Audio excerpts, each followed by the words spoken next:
Now, ladies and gentlemen, some of you may have seen it at the end of the last video, or Malcolm's last video anyhow.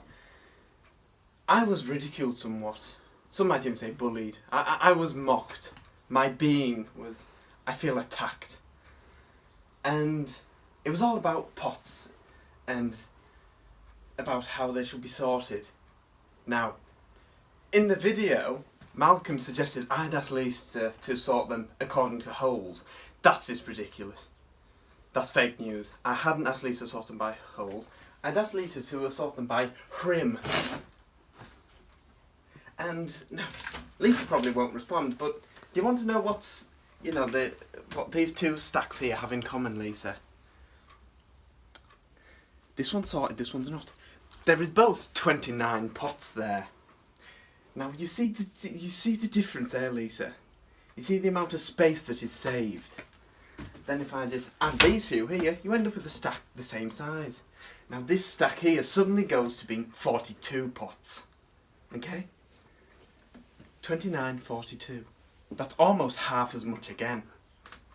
And can you imagine, with thousands of pots assorted under this bench, how much space that saved? And I was mocked for this, ladies and gentlemen. I feel attacked.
Right, so what we've got here is the people who've seen our first, I believe the first episode, might remember I was doing some Verbena bonariensis cuttings.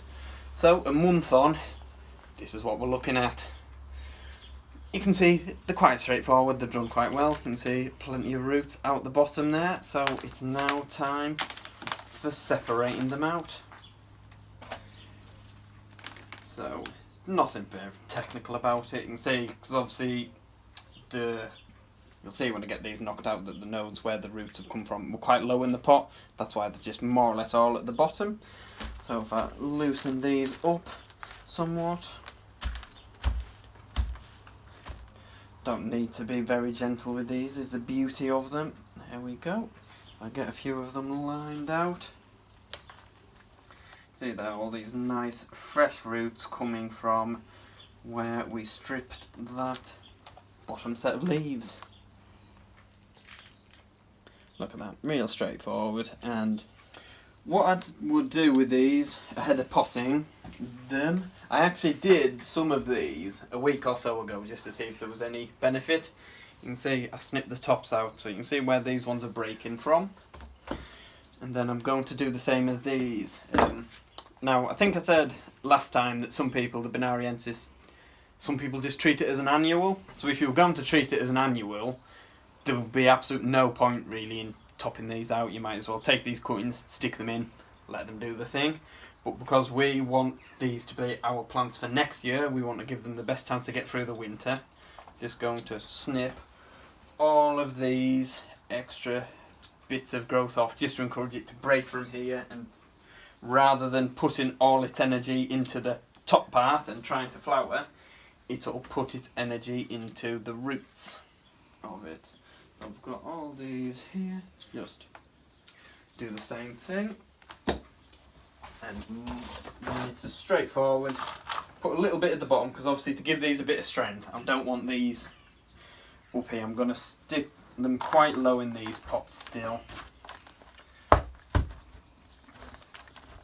And just to encourage them, like, just encourage them to put plenty of growth on and just go on and thrive. But you can see here, these obviously, we're going to show you, they're not a full success. These are some that have failed, and I believe it's all to do with the fact, I think I said last time, between the nodes they have hollow stems, so you can see these ones, they've just gone to mush. You can see they've actually tried, they've obviously been putting root on, because that bit's still quite solid, but you can see there, that's just all gone to mush, and there's just no point in wasting any time with these, because once that stem has all gone to mush, there's just nowhere for it to grow from. It's trying to put the roots on here, if all that's dead, there's just nothing else going to come from that. But that's why you take plenty of cuttings to account for losses. So we're just going to return to the Diacia cuttings that we took a few episodes ago. I've potted a load already, but we have remembered to show you. So this is what we've ended up with from those tiny little fellas you saw us take. So our meristematic tissue. And they're doing quite well. We have had a slightly higher failure rate than last year. For the only reason being that the material, as we did show you, was a little bit tired. It was a little bit hungry. Having said that, this was those plants now. So this is last year's cutting that, as we showed you last time, went into a 1 litre. Into a 3 litre. They were in a 1. They're in a 3 now. And that's a very handsome, very sellable plant. You know, and if I wanted to have a nursery that sold purely Diacia, which no sane person would, I could go again. I could take more cuttings. But no one needs that many Diacia in their life. We'll separate these off for you, so you can see. So nice and loose. And you saw Thomas doing this with willows the other day. It's much the same. There's your pot there. Break it up a bit. We'll tease them out. You know. I mean, that, for example, has struck root, but it's not doing much. I'm going to call that monophylia. But the rest of them are really good. Just tease them apart. And just be careful, you'll be alright. And believe it or not, although it seems counterintuitive, I'm going to cut them back again. Because they're so rampant and I want them to stay bushy. And I don't want this root mass to be subject to too much transpiration. If I've got not much root and a huge amount of top, there's more surface area of lamina. More surface area of lamina equals more stomata. More stomata equals a higher rate of transpiration. So I'll cut them back again. I'm sure there are nurserymen who might try and strike those again. And you could do that if you really wanted to. But again, nobody wants that many Diacias in their life. So we'll pop these all up, just like that. As we always would. Carefully does it. We'll water them. We'll pop them under the shade cloche for a few days. Just so they're not stressing. It is raining again here, unsurprisingly, so they'll not be too stressed anyway. There's one more to show you. So that's a really strong plant. Look at that. That's going all the way. And so I'll take that to that pair there. And you can see the growth, the new growth, is coming out of these leaf axils. So that's the axil. That's an axillary growth there. That leaf's going a bit, so I'll just take it off. Doesn't matter. And that'll be a really, really strong plant. Pop this one. It's one more. And then today is the 21st, I think, possibly. And we took these on the 27th of the 5th. So on the label, I will now put potted 21st of the 7th. And we can see the progress we've made in very little time at all. So there you go. What's that holly with the funny flowers? Can I have that holly with the funny flowers? People come and say. Well, no, because it's not for sale. Sorry. Desfontania. It's also not a holly. I think Malcolm has this on a really old video. I think the video simply titled "Not a effing holly." Yeah, sorry, it's not a holly. It is a leaf, a bit similar, pointy. Desfontania spinosa. Spiky. It's looking particularly good this year. The little trumpets. We just have this one, and it's not supposedly, oh dear. It's not supposedly that hardy, but it just sits in the polytunnel, so it's not that bad. Do you know the rating? Hardness rating, wouldn't have a clue, No. honestly. It'd be H4, wouldn't it, I'm sure. Probably. But If not, yeah, like this year it was in the polytunnel, but I had it right at the open end, so it was still actually not really protected from the elements at all. not looking like much dieback, and we've just noticed new bendy. Yeah, it's put on quite a bit of extension growth this year, so it should be doable from semi-ripes, which Yeah. we will have a crack. Last year we went to do some semi-ripe cutting from it, then we looked and thought, oh, there's no bloody growth. We did this with a few other things like the white flower, Eucryphia. Yeah, We went just to take hadn't some put on. semi-ripe, but there was nothing like this. We've got a couple of rarities next to each other because this is it's looking sort of past its best now. A little Carpenteria californica. Is it smelly? Ah, Got cold. beautiful. Again, not a fully hard thing, but just keeps growing here. Doesn't take any sort of batterings in the winter. Comes through and it flowers. Bloody lovely. In the polytunnel, we must. Yeah, we have it in the tunnel, but still, it That's doesn't not take. right, It doesn't. It never comes out with any sort of damage. So I'm struggling to get George's phone to focus at sometimes.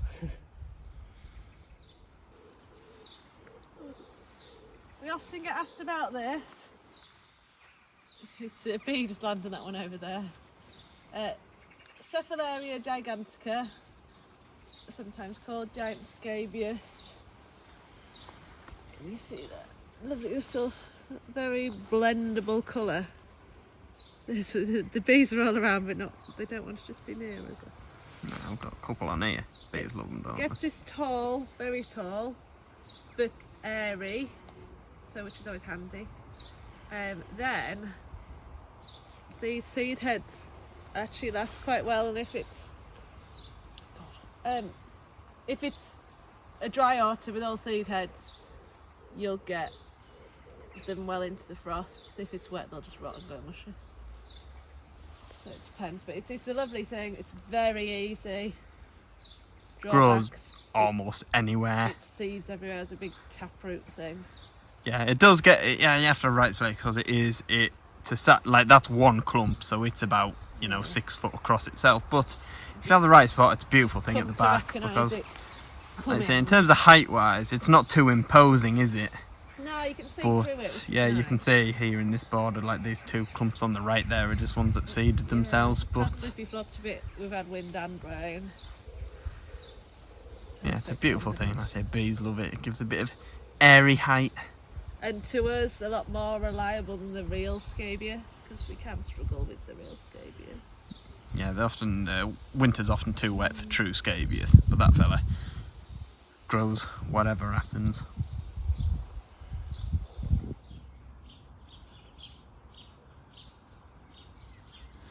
When you're learning to identify tree species, you're often encouraged to pay particular attention to the horizontal lines which often appear on the bark, on the epidermis of the tree. I suppose they're striations, properly speaking. This is particularly useful in the winter when the tree is out of leaf, and when it's particularly large and you can't necessarily reach up to the buds and the younger growth. But even so, you might not actually know what these markings are. All trees have them, but they're particularly prominent on Betula, which I'm looking at now, and Prunus, and a few other species. They're quite prominent on some apples, actually.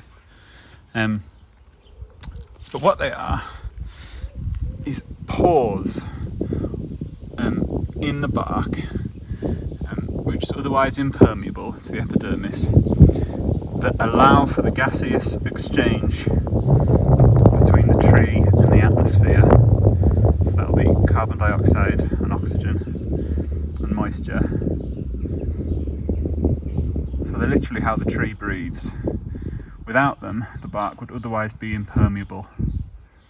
And obviously all the gases and moisture that trees absorb has to go somewhere.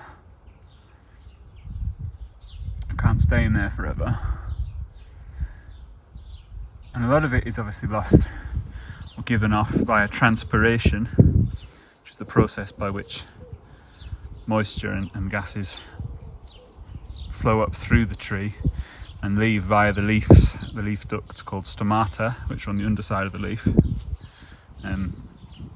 But the other method, which they exchange gases with the atmosphere, is through these lenticels.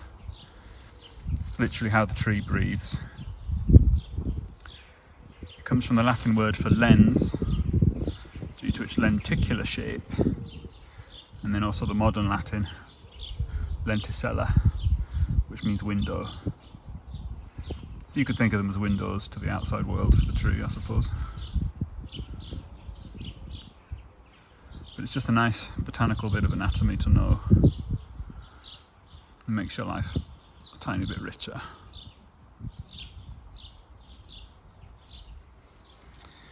Now, I know that in the last episode I filmed and talked about Deutzia, because I don't think they get enough love, and this one's actually starting to, everything, see all the petals on the ground, it's starting to go over, but this one did open a lot later than the other one. This is a beautiful species of Deutzia called Deutzia pulchra. And as you can see, sadly it's not particularly scented, but again, bees got absolutely mad for it. It gets these beautiful white hanging sort of little open bell type flowers, and there's still actually some still to open. Got the bees absolutely alive in this. But it's part of, there's several species of Deutzia that I think are lovely personally. I've grown up with a few at home. Pultra's one of them. I think we've got grandiflora, and you can get calmii flora as well. They're all things that we've grown here in the past and we just don't any longer because they just weren't popular enough, but I think it's criminal really that they aren't. And myself, Helen and George actually went up to Glendoick Gardens and there was a Deutzia there planted that we'll have to try and get at some point to grow, called Purpurescens. Absolute beautiful thing. I just think these are glorious. Quite a few people walk past them and go to have a sniff and they're quite disappointed because I assume they think they're a mock orange Philadelphus and there is no scent with them, but they're certainly alive with the bees. They're a beautiful thing, but they're also for us very, very good from semi-ripe cuttings, which I'm sure when the time is right we will show. Here's a couple of cracking, really easy, straightforward trees.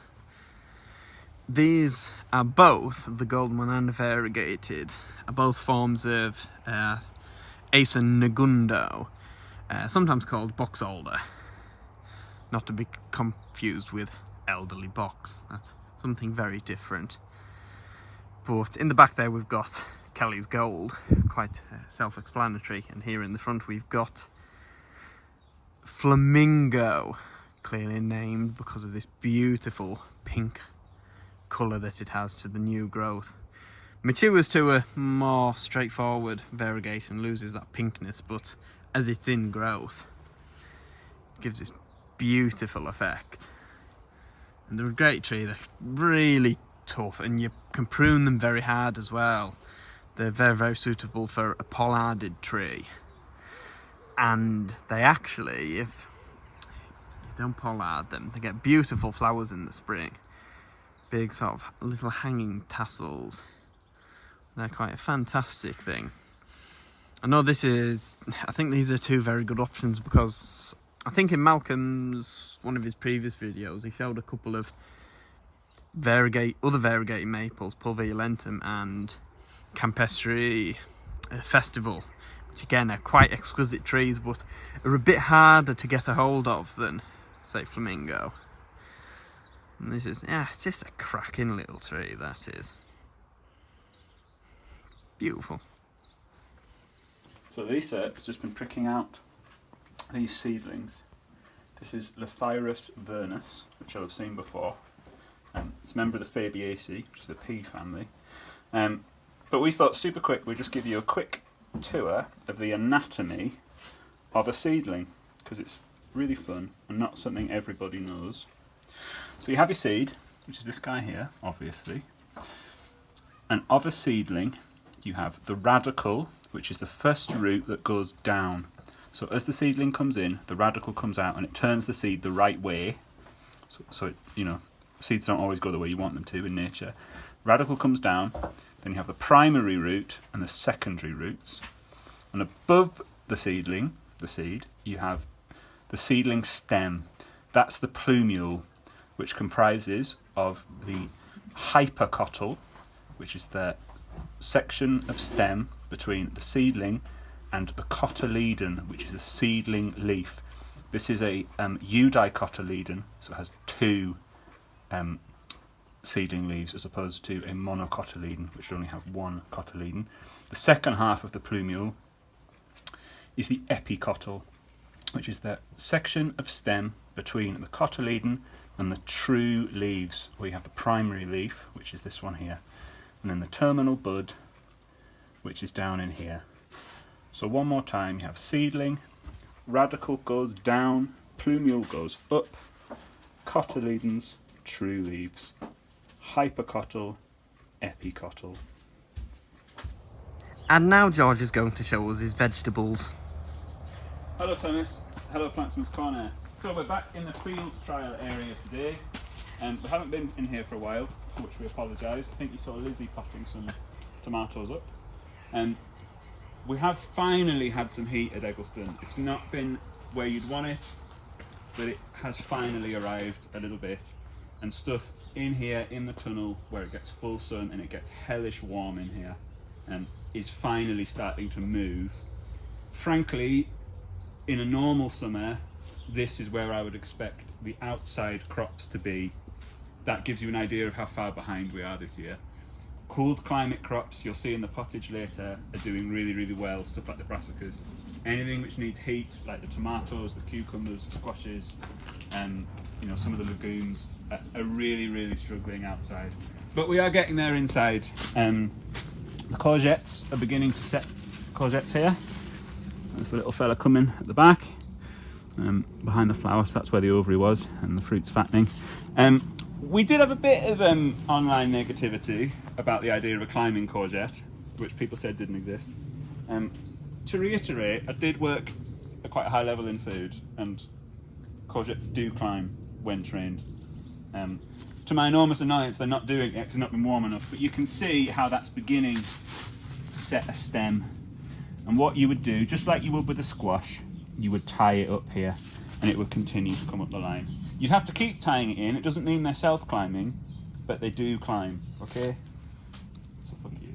It's more of a space-saving idea, isn't it? Like, because they're not truly climbing, but obviously vertical gardening it's also is... in commercial growing, it keeps them off the ground, keeps them away from pests and things.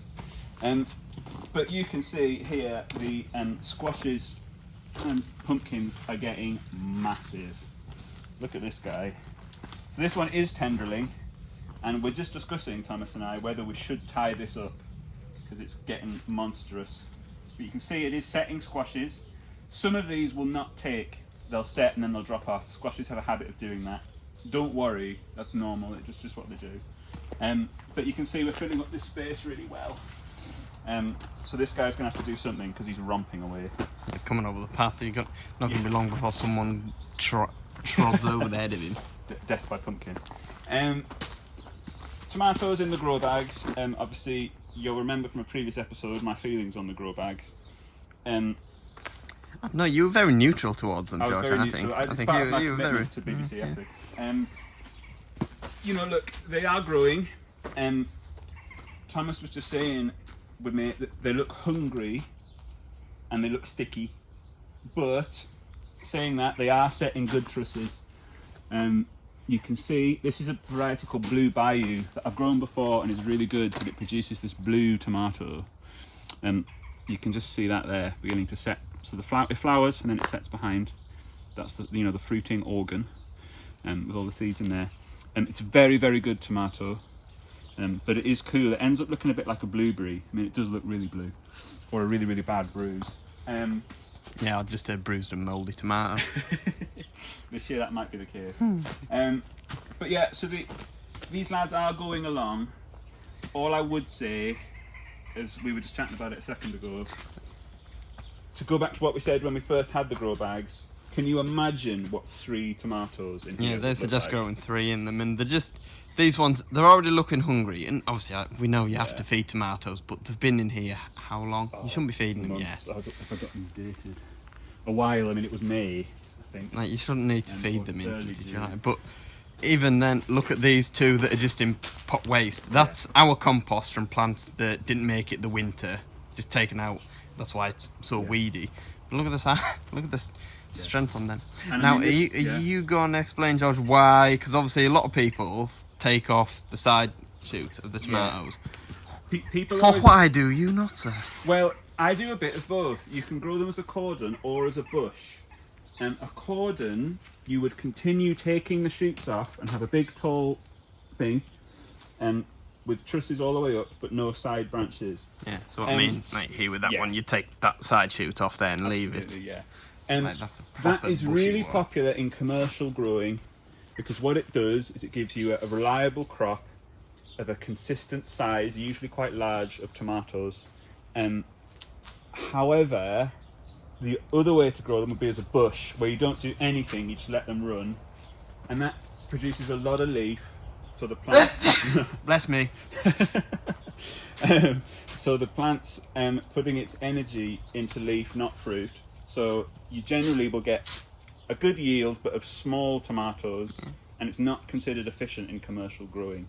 What I have found to be the best way to achieve a valence between crop and taste, flavour profile, is to grow them like this, which is kind of half and half. I go through and I cut off anything that's not going to do much, that's just kind of going to be irritating. But I leave these side. So this should have come off, right? One of these, it's hard to say it now, should have come off a while ago.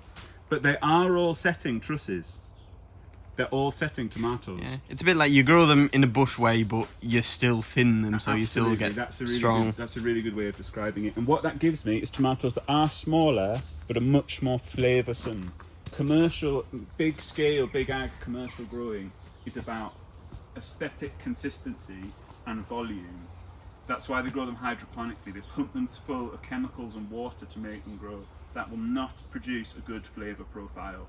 A lot of the stuff that goes on in high food, high cuisine, some of it is bollocks, but a lot of it is grounded in truth, which is the higher mineralic content, the better the flavour.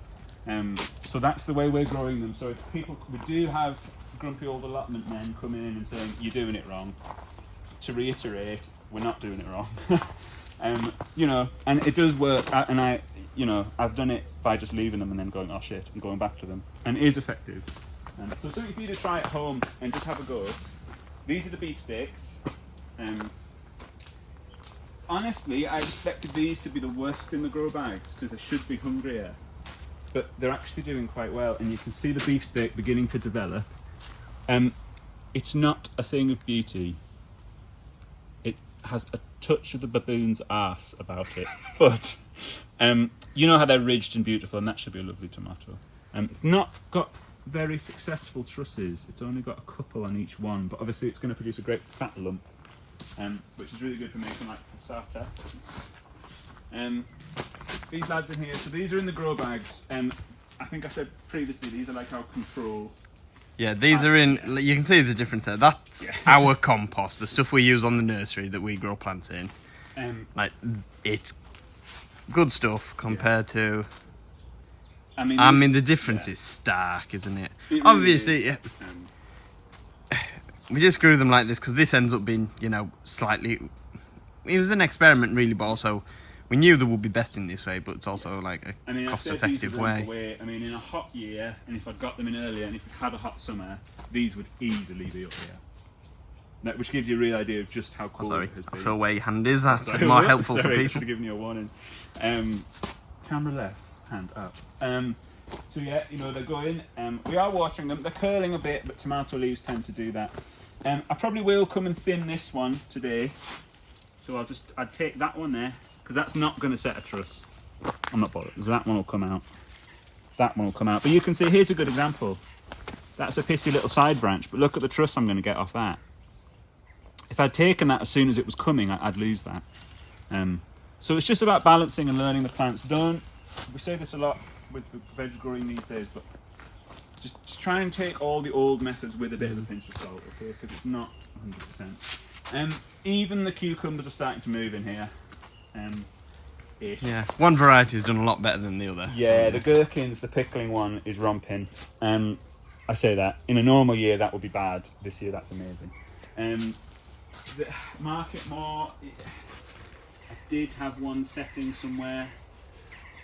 Yeah, I mean, that is...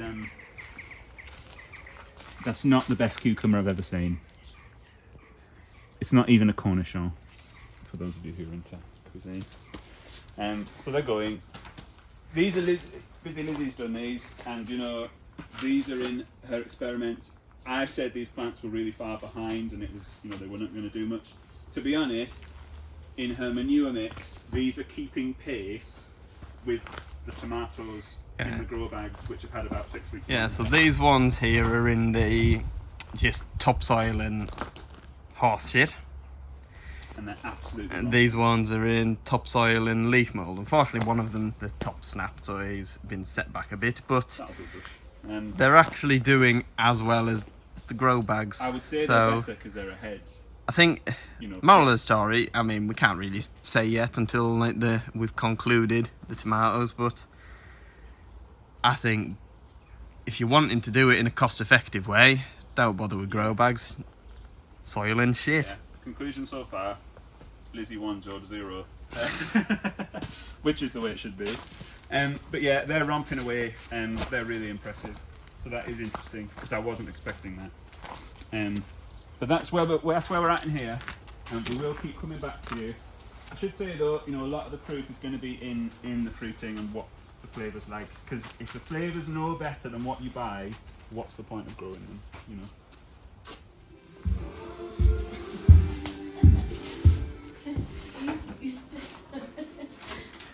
Where people have wanted to see you. Hello. She's still here, I'm still here. whether we like it or not. Yeah, you do like it. I'm the source of great amusement, and I think that's why you're here, isn't it? Yeah. I think you've come down as Mr. Smutty. Every class needs their clown. Now, you know, we need a show and tell. If you're talking about Malcolm's candlesticks, I'm not responsible for anything. That of coincides because I think Barry Parker on a previous video asked about your beaver.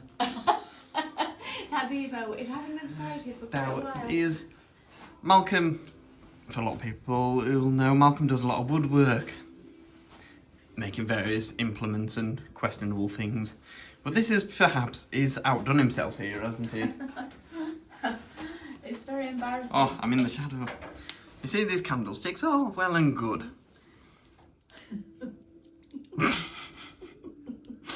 The reflection of them is quite... It looks like a little lit candle, I think is what you're trying to say, Thomas. Yeah, I'm trying to not block... Yeah, you see, if you get the right angle, they just look like little flames sticking out the top. Isn't it? Doesn't it? Mm.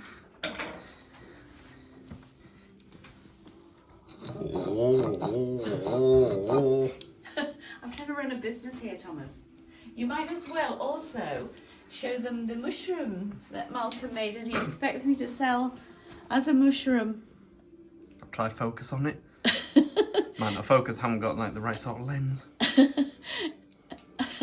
Yeah, he Just- lowers the tone even when he's not here. Do you suppose Malcolm made that one like you? Did he trace his and use an outline? I think you must have done. You do need a zoom lens.